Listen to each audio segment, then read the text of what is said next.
Hello friends, welcome to honey GS classes. 25th February daily current affairs with GS points. మొత్తం 9 articles వార్తల్లో ఉన్న ఈరోజు.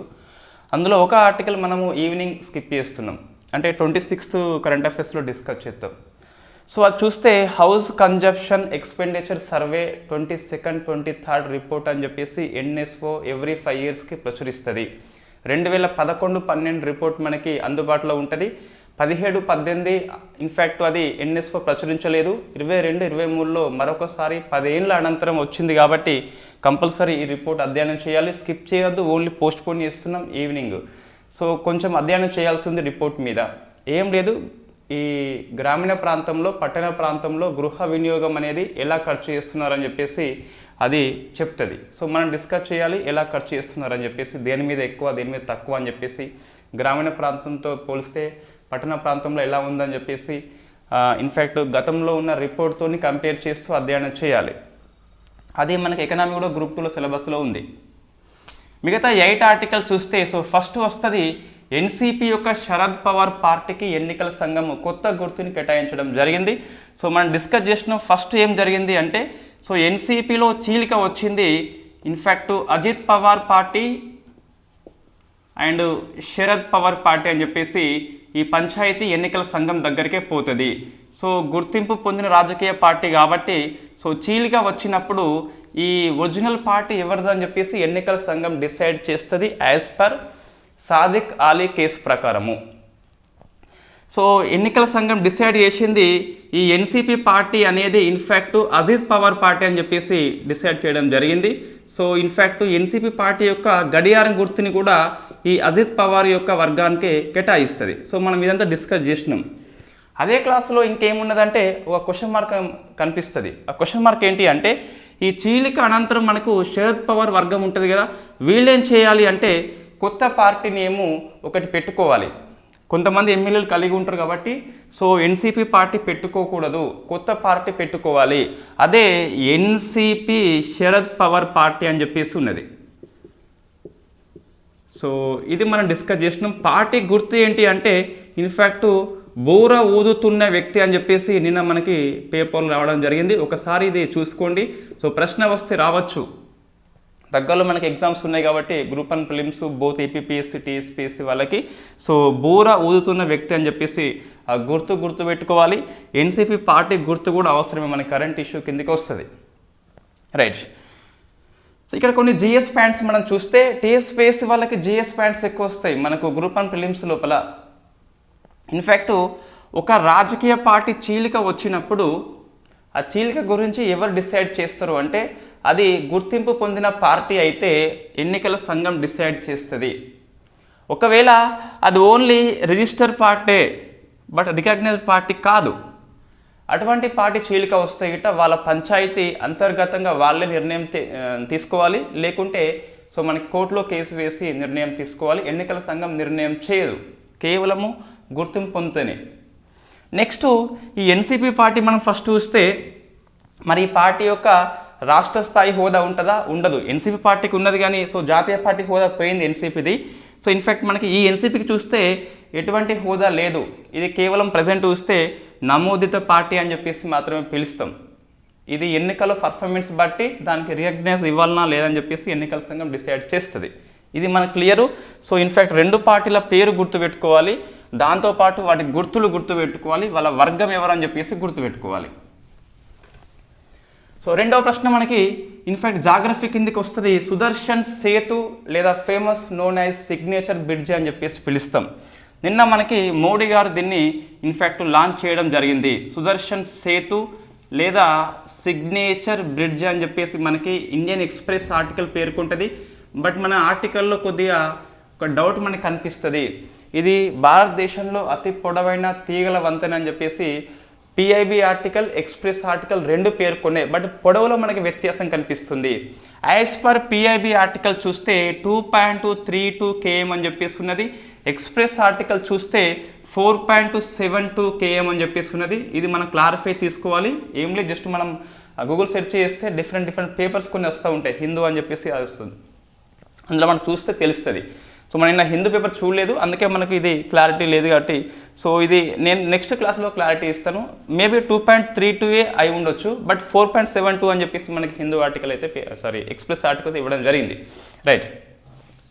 In fact ఇది ఎక్కడి నుంచి ఎంతవరకు పోతుంది అంటే ఇన్ఫ్యాక్ట్ ఓకు అనే ప్రాంతం నుంచి సో ఓకా నుంచి ద్వారకా వరకు ఈ బ్రిడ్జ్ కట్టడం జరిగింది. అంతకుముందు వీళ్ళకి పడవ ద్వారా మాత్రమే పోయేది అట.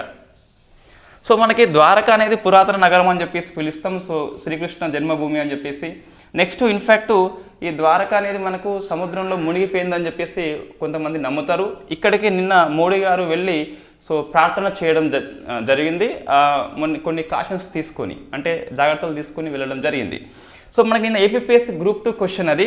ఈ ద్వారకా లోపల ఈ మనకు ప్రభుత్వం అనేది ఇండియాలో మొట్టమొదటి సబ్మెరైన్, సో సబ్మెరైన్ మీన్స్ మనకి నీటి లోపల ఉంటుంది కదా, సబ్మెరైన్ టూరిజాన్ని డెవలప్మెంట్ చేస్తుందట Mazagon dock ship yard limited యొక్క సహాయంతో. గుజరాత్ ప్రభుత్వం అనేది 2024 దీపావళి నాటికి భారతదేశంలో మొట్టమొదటి సబ్మెరైన్ టూరిజాన్ని ప్రారంభం చేయబోతుంది. Mazagon dock yard ship yard అనేది దీన్ని హెల్ప్ చేస్తుంది. మనం మొత్తం కరెంట్ అఫైర్స్ లోపల 2 క్వశ్చన్స్ మిస్ చేయడం జరిగింది, ఇది ఒకటి. ఇంకో ప్రశ్న మనకు ఈ ఆసియా వింటర్ గేమ్స్ 2025 అని చెప్పేసి 25లో జరుగుతుంది గేమ్స్. సో మనం దీన్ని పేపర్ నుంచి గుణపాఠం నేర్చుకుని ఏం చేయాలి అంటే ఈ 24లో అప్కమింగ్ గేమ్స్ కానీ 25 అండ్ 26 వరకు మనము ఈ స్పోర్ట్స్ కరెంట్ అఫైర్స్ లోపల అప్డేట్ చేస్తాను నేను. ఈ 3 ఏళ్లలో జరిగే ఇంపార్టెంట్ గేమ్స్ ఏవైతే ఉన్నాయో ఇంటర్నేషనల్ గేమ్స్ వెన్యూ, వాటి మస్కట్ ఏమన్నా ఉంటే అన్నిటిని మనము గూగుల్ సెర్చ్, మనం వికీపీడియా చేస్తే ఈజీగా మనకు కనిపిస్తుంది.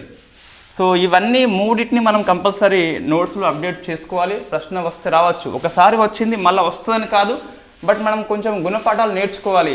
సో ఇన్ఫ్యాక్ట్ ఎగ్జామ్ రాసినాక ప్రీవియస్ ప్రశ్నలు వేయాలంటే ప్రశ్న ఎలా వచ్చింది, మన లోపాలు ఫస్ట్ గుర్తించాలి, విజయాల తర్వాత కానీ లోపల ఫస్ట్ మనం పట్టుకోవాలి. రైట్, ఇది అండ్ మనకి ఇది మిస్ అవ్వడం జరిగింది. సో ఇన్ఫ్యాక్ట్ ఇది చూస్తే మనకు 24 దీపావళి నాటికి స్టార్ట్ అవుతుందట. దేశంలో మొట్టమొదటి సబ్మెరైన్ టూరిజం అని చెప్పేసి ద్వారకా ప్రాంతానికి ప్రభుత్వం ప్లాన్ చేస్తుంది. నెక్స్ట్ దీనికి Mazagon dock ship yard Mumbai అని చెప్పేసి హెల్ప్ చేస్తుంది. రైట్, ఇప్పుడు మనకి ఇది క్లారిటీ తీసుకోవాలి. 2.32 అని చెప్పేసి 4.72 అని చెప్పేసి డౌట్ ఉంది, మేబీ 2.32 కావచ్చులేండి.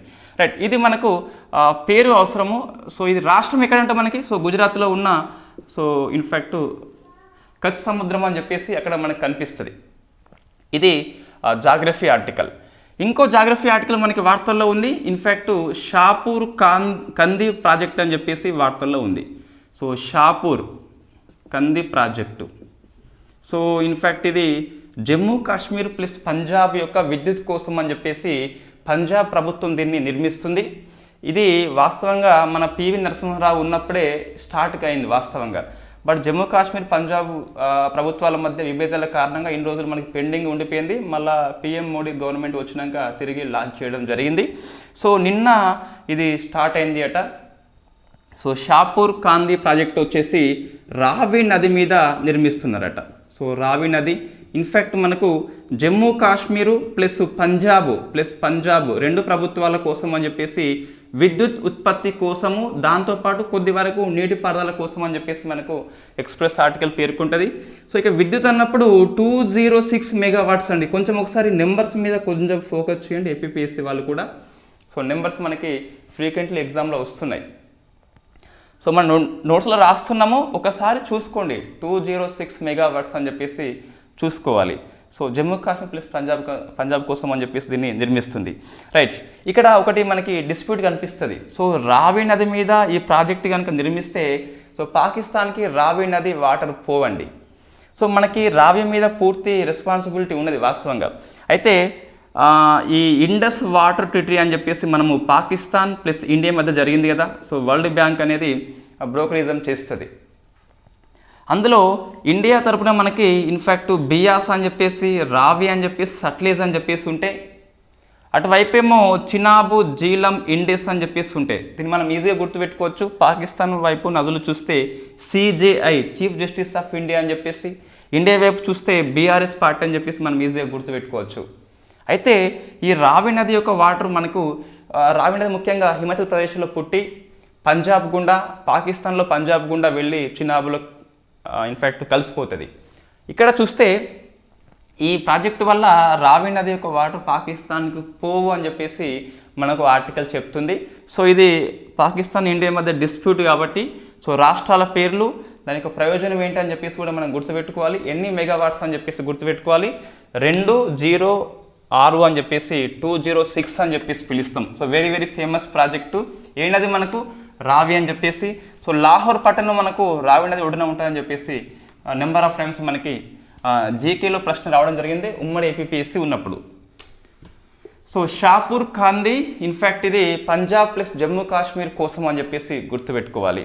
నెక్స్ట్ మకుబూచా వేడుక అని చెప్పేసి మనకి ఇది ఆర్ట్ అండ్ కల్చర్ కిందకి వస్తుందండి. సో మకుబూచా లేదా బూచా వేడుక అని చెప్పేసి పిలుస్తాం. ఈ వేడుక మనకు సో థాయిలాండ్ అనేది బ్యాంకాక్లో కండక్ట్ చేస్తుంది. సో దీనికి ఇండియా నుంచి బుద్ధుని యొక్క అవశేషాలు 26 రోజుల పాటు ప్రదర్శనకు పెట్టిండ్లు మకుబూచా వేడుక లోపల. సో మకుబూచా వేడుక ఏంటి అంటే పిఐబి కథనం ప్రకారం చూస్తే మనకు ఇది బుద్ధుడు తన శిష్యులకి బోధించినటువంటి సందర్భం యొక్క మత వేడుక అని చెప్పేసి పిలుస్తాం. ధర్మచక్ర పరివర్తన అని చెప్పేసి పిలుస్తాం. తన యొక్క శిష్యులకు బోధించింది దాని యొక్క మతపరమైన వేడుకనే ఈ మకుబూచా అని చెప్పేసి పిలుస్తామట. పిఐబి కథనం ప్రకారం చూస్తే ఇది థాయిలాండ్తో పాటు లావోస్లో, కంబోడియా కూడా 2 కంట్రీస్ అదనంగా దీన్ని కండక్ట్ చేస్తున్నాయట.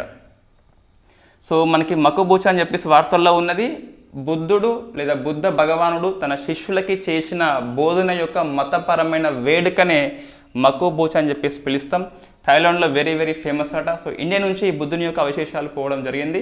అక్కడ కొన్ని రోజులు ఉంచుతారు, మళ్ళీ తీసుకొస్తారు అని చెప్పేసి మనకి ఆర్టికల్ చెప్తుంది. రైట్.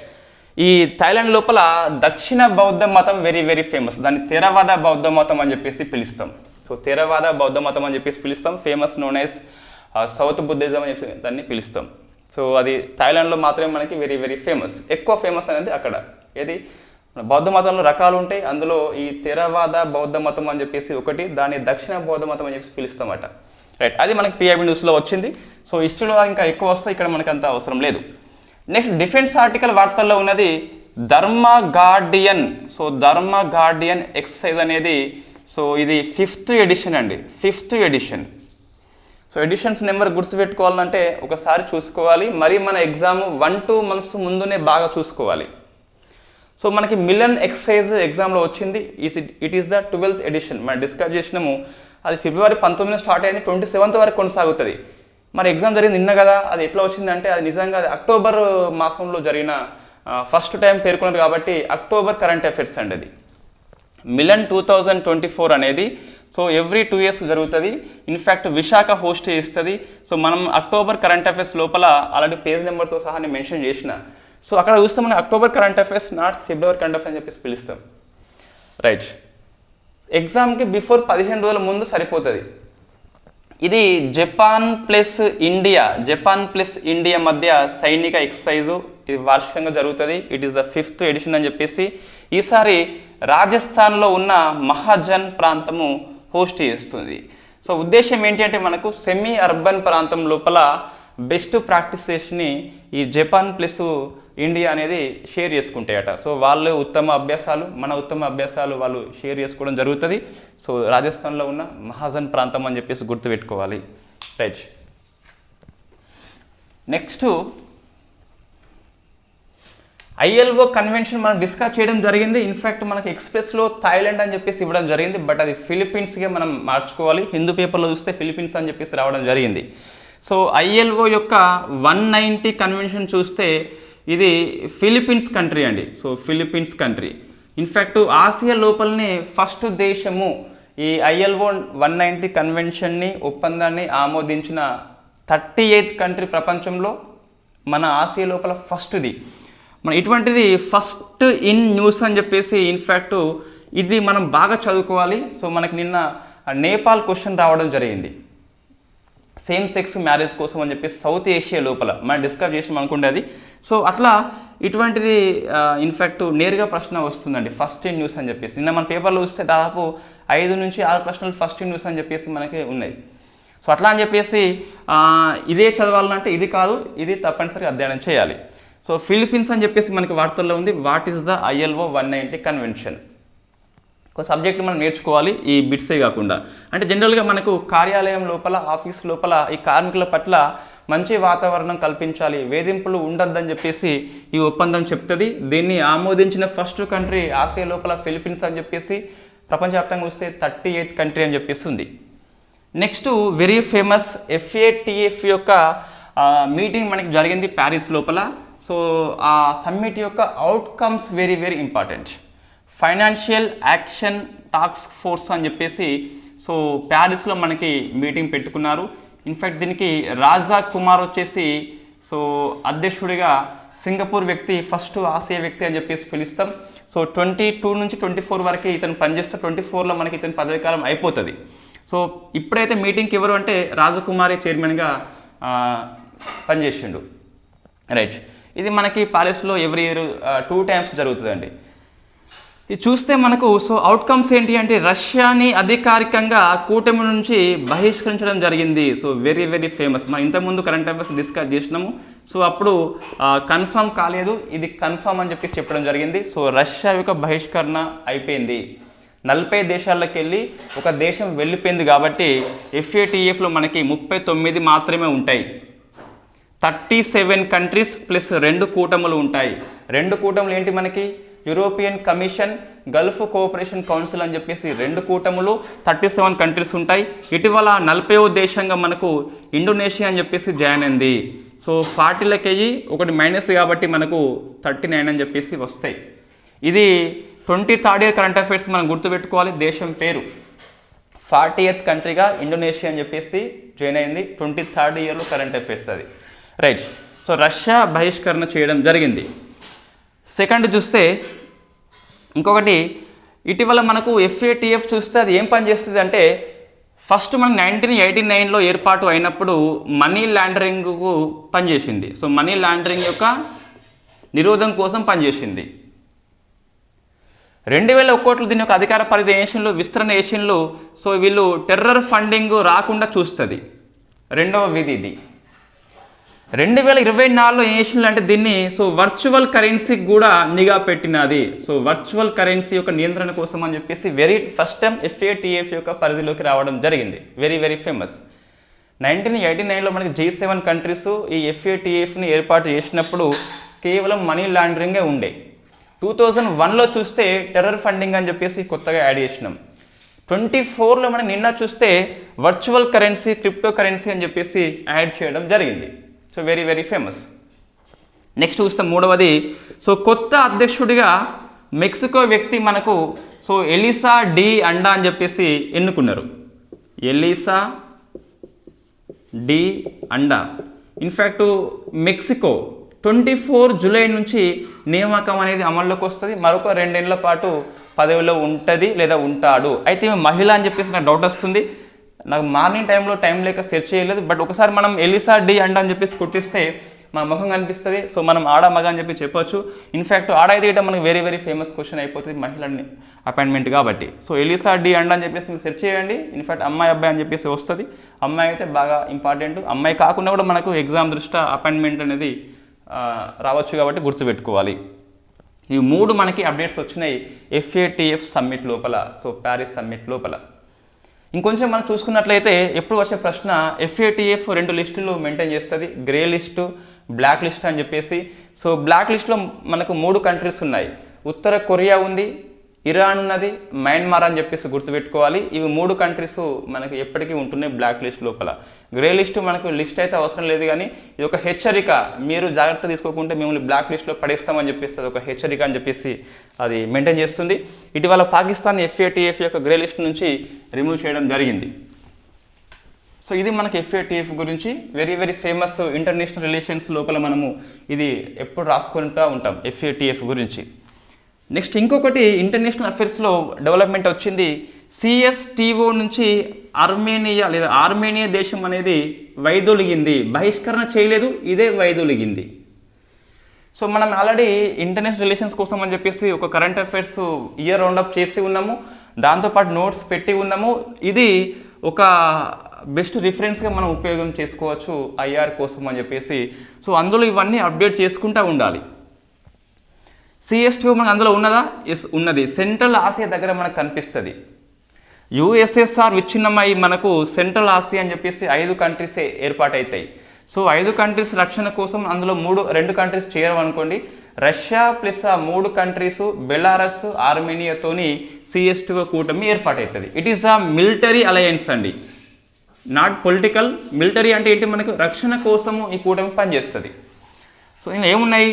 రష్యా ప్లస్ అజర్బైజాన్ ఉన్నది, అజర్బైజాన్, కిర్గిజ్ ఉన్నది, తజకిస్తాన్ ఉన్నది. సో మనకు ఈ తుర్క్మెనిస్తాను ఉజ్బెకిస్తాన్ 2 మాత్రం లేవు సెంట్రల్ ఆసియాలో ఉన్న కంట్రీస్. ఇవి ప్లస్ దీంతోపాటు ఆర్మేనియా ఉన్నది అండ్ బెలారస్ ఉన్నది. ఈ కంట్రీస్ మనకు CS2 అని చెప్పేసి కలెక్టివ్ సెక్యూరిటీ ట్రీట్ ఆర్గన్ అని చెప్పేసి పిలుస్తాం. నాటో లెక్క పనిచేస్తుంది. సో ఇన్ఫ్యాక్ట్ ఈ దేశాల లోపల ఏమన్నా అలజడి ఉన్నట్లయితే రష్యా హెల్ప్ చేస్తుంది, అన్ని కంట్రీస్ వెళ్ళి హెల్ప్ చేస్తాయి. ఇటీవల మనకు ఇన్ఫ్యాక్ట్ ఇది ఆర్మేనియా అని చెప్పేసి బయటకు పోవడము జరిగింది. So very very famous. In fact ఈ తజకిస్తాన్ కాదండి, సరే తజకిస్తాన్తో పాటు ఇంకోటి కజకిస్తాన్ కూడా మనకు కనిపిస్తుంది.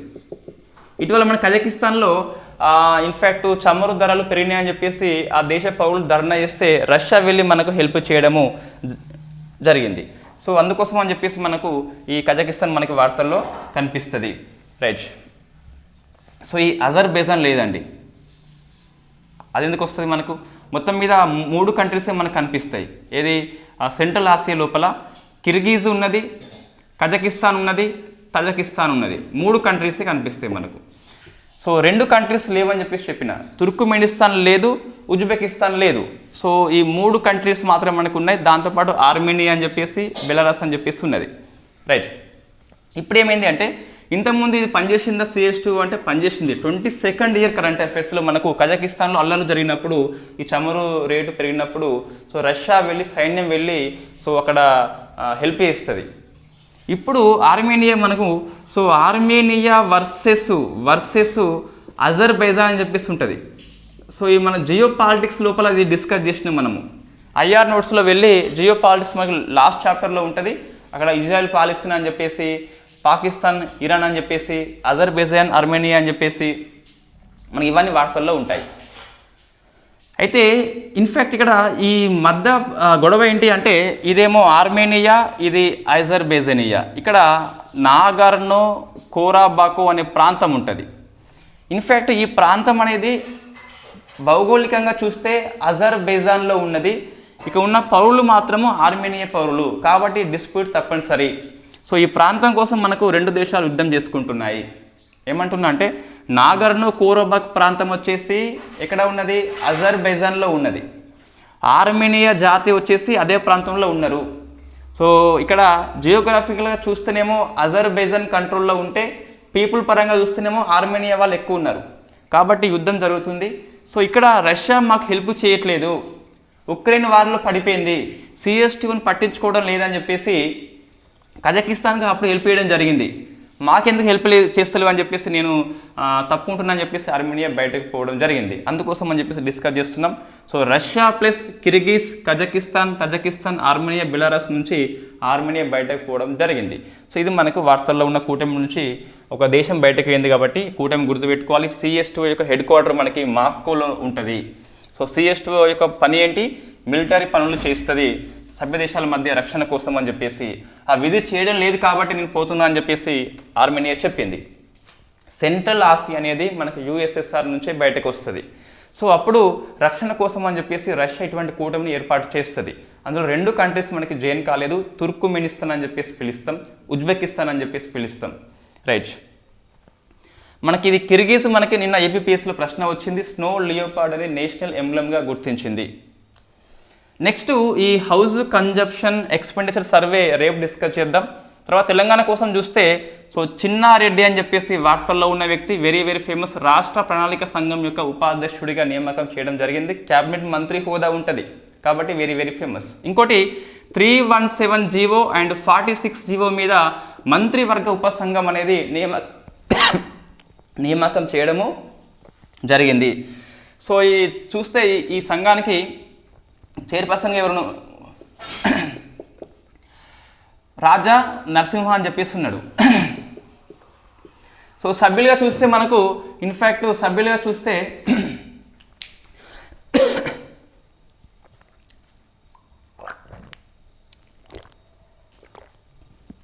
సభ్యుల పేర్లు మనం గుర్తుపెట్టుకోవాలి కంపల్సరీ. ఒకరు శ్రీధర్ బాబు అని చెప్పేసి in fact very very famous. Second మనకు ఇన్ఫ్యాక్ట్ పొన్నం ప్రభాకర్ అని చెప్పేసి ఉన్నాడు. సో వీళ్ళ పేర్లు అవసరము మంత్రివర్గ ఉపసంఘం కాబట్టి. సో 317 జీవో పెద్ద ఎంప్లాయీస్కి అయితే మేజర్ ఇష్యూ అండి. చాలామంది విక్టిమ్స్ ఉన్నారు మనకు ఈ జోనల్ మల్టీ జోనల్ యొక్క సర్దుబాటు కోసం అని చెప్పేసి. సో టీఆర్ఎస్ ప్రభుత్వం ఉన్నప్పుడు ఎవరు అడగకముందే చేసింది, ఇప్పుడు అడిగినా దాన్ని రద్దు చేయట్లేదు ప్రజెంట్ ప్రభుత్వాలు. రైట్, మొత్తం మీద ఇది మంచి పరిణామము. కమిటీ అనేది పనిచేస్తుంది, మంచి సలహా ఇచ్చి దీన్ని రద్దు చేయాలని చెప్పేసి కోరుకోవాలి. ఇవి రెండు కరెంట్ అఫైర్స్ ఇంపార్టెంట్. రైట్, ఈరోజు ఎగ్జామ్లో మనం ఏవి స్కిప్ చేయొచ్చు అంటే స్కిప్ మీన్స్ ఇక్కడ అంతగానం ప్రాధాన్యం లేని చూస్తే 0. So Sharad Pawar party very very famous, బూర ఊదుతున్న వ్యక్తి అని చెప్పేసి గుర్తు పెట్టుకోవాలి. సుదర్శన్ సేతు అని చెప్పేసి సిగ్నేచర్ బ్రిడ్జ్ అని చెప్పేసి మనకి దేశంలో అతి పొడవైన తీగల వంతెన అని చెప్పేసి కేబుల్ స్టేట్ బ్రిడ్జ్ అని చెప్పేసి పిలుస్తాం. 2.32 km 4.72 km అని చెప్పేసి రెండు గుర్తుపెట్టుకోండి, నేను దాన్ని ఫైనల్ చెప్తాను. నెక్స్ట్ ఇది ఓకా నుంచి ద్వారకా వరకు అని చెప్పేసి కలిపేస్తుంది. ఇంతకుముందు వాళ్ళు పడవలో వెళ్ళేది, ఇప్పుడేమో బ్రిడ్జ్ మీద వెళ్తున్నారు. నెక్స్ట్ షాపూర్ కంది అని చెప్పేసి very very famous, Jammu Kashmir Punjab కోసం అని చెప్పేసి ప్రాజెక్టు రావి రివర్ మీద కడుతున్నారు. సో పాకిస్తాన్ యొక్క రావి నది మనకు అటువైపు వెళ్ళదని చెప్పేసి మనకు ఆర్టికల్ చెప్తుంది. మకుబూచా వేడుక అనేది బుద్ధుని యొక్క బోధన కోసం జరిగే మతపరమైన వేడుక అని చెప్పేసి థాయిలాండ్ కంట్రీ కండక్ట్ చేస్తుంది. దక్షిణ బౌద్ధ మతం అక్కడ వెరీ వెరీ ఫేమస్. నెక్స్ట్ ఇక్కడ ఇంకా రెండు కంట్రీస్ పేర్లు PIB న్యూస్ పేర్కొన్నది, కంబోడియా, లావోస్ అని చెప్పేసి ఉన్నాయి. ఇన్ఫ్యాక్ట్ ఈ కంబోడియా, లావోస్ ఏవైతే ఉన్నాయో మనకు వ్యతిరేకం అండి ఎక్కువ. ఎందుకోసం వ్యతిరేకం అంటే మన కంబోడియా నుంచి ఇటీవల మనం పులులు అవి తెచ్చుకున్నాం కానీ, పులులు మనం ఇచ్చినాం కానీ, అయితే ఇన్ఫ్యాక్ట్ ఈ కంబోడియా ప్లస్ లావోస్ చైనాకు అనుకూలంగా ఉంటాయండి. సో IPEF లోపల ఆసియన్ కంట్రీస్ మొత్తం మీద మనకు 10 కంట్రీస్ ఉంటాయిగా, అందులో 3 చేరలేదు. అందులో మనకి మయన్మార్ కనిపిస్తుంది, ఇంకోటి లావోస్ కనిపిస్తుంది, కంబోడియా కనిపిస్తుంది. ఈ 3 కంట్రీస్ చైనా యొక్క ప్రో దేశాలు అని చెప్పేసి పిలుస్తాం. మనం ఇటీవల పులులు అనేవి కంబోడియాకి పంపినాం, బట్ అది వేరు, మనకు ఇది వేరు. సో జియో పాలిటిక్స్ దృష్ట్యా కంబోడియా మనకు సపోర్ట్ చేయదు, లావోస్ సపోర్ట్ చేయదు, మయన్మార్ సపోర్ట్ చేయదు ఎక్కువనైతే. నెక్స్ట్ ధర్మ అని చెప్పేసి మనకి ధర్మ గార్డియన్ అని చెప్పేసి వార్తల్లో ఉంది. జపాన్ ఇండియా మధ్య సైనిక ఎక్సర్సైజు మహాజన్ ప్రాంతం లోపల జరుగుతుంది, రాజస్థాన్ అని చెప్పేసి పిలుస్తాం. 5th ఎడిషన్ ILO కన్వెన్షన్ 190ని ఆమోదించిన ఫస్ట్ ఆసియా కంట్రీ ఫిలిప్పీన్స్ అని చెప్పేసి గుర్తుపెట్టుకోవాలి. FATF యొక్క ప్లీనరీ మీటింగ్ పారిస్లో జరిగింది. సో 3 అవుట్కమ్స్ వచ్చినాయి. ఎలిసా డి అండా అని చెప్పేసి అధ్యక్షురాలిగా ఎన్నికైంది. 24-26 టైంకి జూలై నుంచి అమల్లోకి వస్తుంది. రష్యాని బహిష్కరణ చేయడం జరిగింది. ఇంకొకటి పరిధి విస్తరణ జరిగింది. వర్చువల్ కరెన్సీని కూడా నియంత్రణ చేస్తుంది FATF ఇక నుంచి. CSTO మనకి వెరీ వెరీ ఫేమస్. ఆర్మేనియా దేశం బయటకు పోయింది కాబట్టి ప్రజెంట్ చూస్తే మనకు రష్యా ఉన్నది, బెలారస్ ఉన్నది, కిర్గిజ్ ఉన్నది, తజకిస్తాన్ ఉన్నది, కజకిస్తాన్ కనిపిస్తుంది. సో 3+1 బెలారస్ 4+ రష్యా మొత్తం 5 కంట్రీస్ మనకు కనిపిస్తున్నాయి. ఇవి మనకి ఈరోజు current affairs. Thank you very much.